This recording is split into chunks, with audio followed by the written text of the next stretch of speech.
had printed this one and realized what I really wanted was this one. So this will go over the BO logo in the dash, and that'll be awesome. Fernando's next task is figuring out where we're gonna put the bass knob, and it already has a bass knob in it, which is located there, and he just informed me that they weren't very nice getting it apart. Well, the first thing is like they broke this panel. This panel not supposed to come out like this. They use a screw to attach it. The hole is definitely too big. Like if you go closer you can see. So I'm not gonna put my bass knob in there because the hole is too big. I guess we'll come up with plan B. We'll have to come out with plan B. Laser time! Okay. And then of course they attached the other wires in here. I already fixed it. It's fun.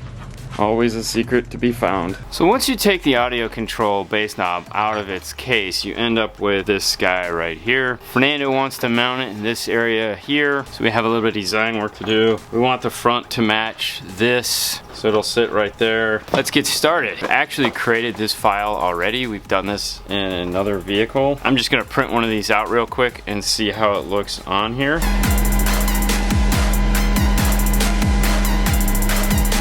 Printed up two different versions of what we were planning on doing in this area. This one takes the full shape, sits in there and covers the whole area. This one is just a much smaller, more in line with the front of this. Of course, I've asked Fernando which one he likes the most, and he prefers the bigger full-size one, so we're gonna go with this one. I just need to mark where I need to drill my holes from the back side, and we'll get this mounted in place.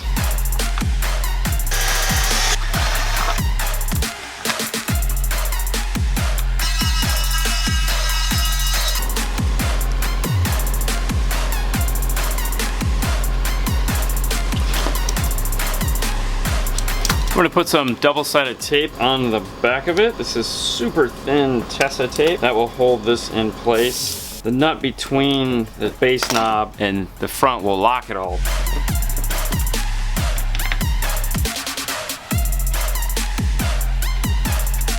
Line it up so that your LEDs come through your holes. Put your bass knob on. This is the ARC3, which is infinite spin, so it doesn't matter where your little line goes. And there you have it. You got a little 5-star logo and your audio control. I'm gonna get this over to Fernando so we can get the bass knob in.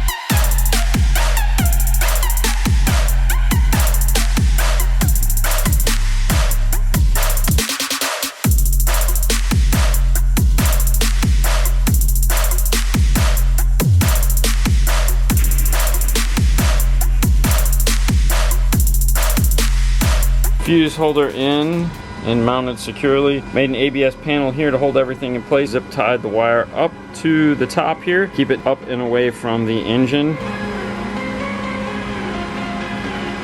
And with this piece done, that brings us to the last piece we need for this puzzle. I'll give this to Fernando. He can get this snapped into place, and we can get on to testing, tuning, and debugging, and all that other fun part. Here you go, man. Just like you like. Does it meet your specifications? Kind of. Shut up. Not really. Whatever. While I was lasering that out, he was putting our final touches on the amp racks in place. We have our bolt located here to hold the bottom, and our two Torx here holding the top. Now, before you ask, which I know you're going to, what subwoofer does he have in his car? He's got a JL Audio, little pancake thing, and a beautiful box.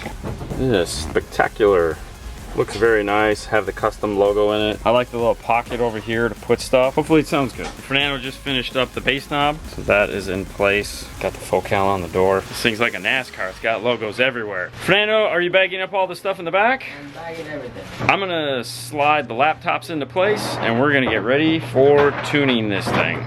Plugging the USB onto these. The USB is located right here. It's a micro USB. When we first got it, the way this was mounted, it was really hard to get this USB in. That's why I mount them this way. I can get in, plug it right in, real simple, real easy to service and get to. What I want to do now is plug my laptop in. Apple, gotta have your USB-C adapter.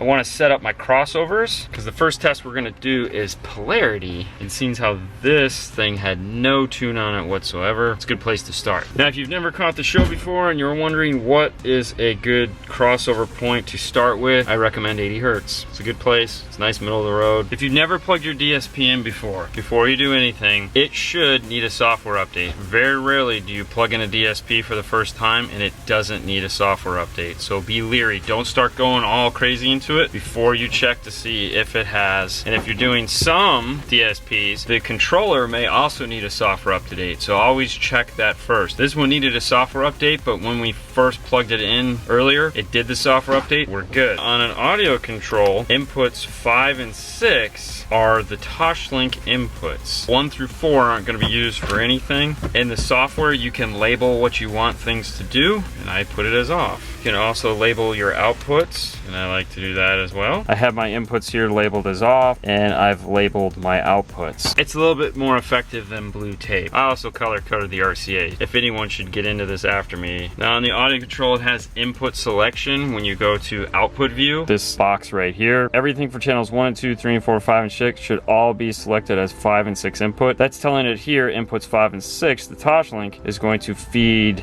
this input. And I also need to go in and erase that crazy curve they put in here for the EQ on channels 1 and 2. That was useless. Another thing you want to keep in mind when you're doing DSP work is save your file. Anytime you make a change or you're doing a batch of changes or you have a break in what you're doing, save it. Now in audio control, there's an arrow here, right here in the software, and if you click it, it'll say save as. Tap that, and that will allow you to create a file to save. Now if you log out and log back in, it'll give you save and save as. You can just select save, and then when it takes you to the breakout, select the file that you've created. Now that's the other thing too, is create a file name structure. So typically what we use is the name of the truck, the color of the truck, and the date. There's only going to be one gray Ford F-150 on this date. What you doing, Fernando? Put in my time alignment. Are you using that cool laser? A cool laser right there. Alright, done. You know, if there was a cat in here, he'd be real happy chasing that little red dot. Hey, look at that. I can't see it. Oh, it's on the dash? Yeah, there you go. Hey, come on, buddy. Jump, jump, jump, jump, jump, jump, jump, jump. Fernando just finished doing all the measurements with the laser. Since I have this out right now, I'm gonna enter those. Because we're not doing full active, you wanna measure to the big mid bass, from ear to mid bass, and then add usually 2 inches, 2 to 3 inches, depending on how far in the speaker is setting in the door panel. When doing time alignment, you need to know what type of processor you have. Meaning, the audio control, you just put the numbers in and it figures out your delay through the 0 point, meaning the farthest one away, it subtracts, it does the math, and it adds that minimal distance to the driver's side. Some of these, you have to go in and do the math yourself. Like this is 60 and that's 50, that's gonna be 10, you have to add 10 and then multiply by the distance. Okay, so you get there could be some math involved. So make sure you read about that in the owner's manual. Otherwise, you could really kind of screw up the whole time delay thing. And then of course, save. Now with this information all saved, we're gonna move on to the polarity test to make sure the speaker's all moving in the right direction. Everything is moving in the direction we expected. People often ask why I loathe Windows so much. Mac up and ready to go. Take your sweet time, do your thing. It's okay. Just don't break on me.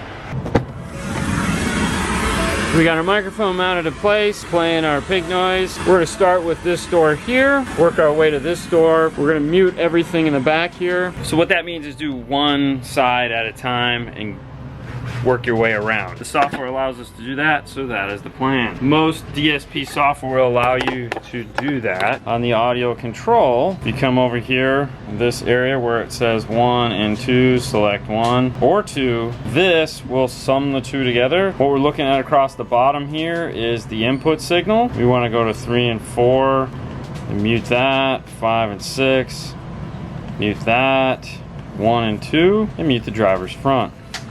Now on your DMRTA, we're looking at the signal coming out of the speakers. We're gonna fix this area here. This has a speed in which you can see it, so if we go real time, see it's moving real jittery, and then you can also slow it down to really slow time.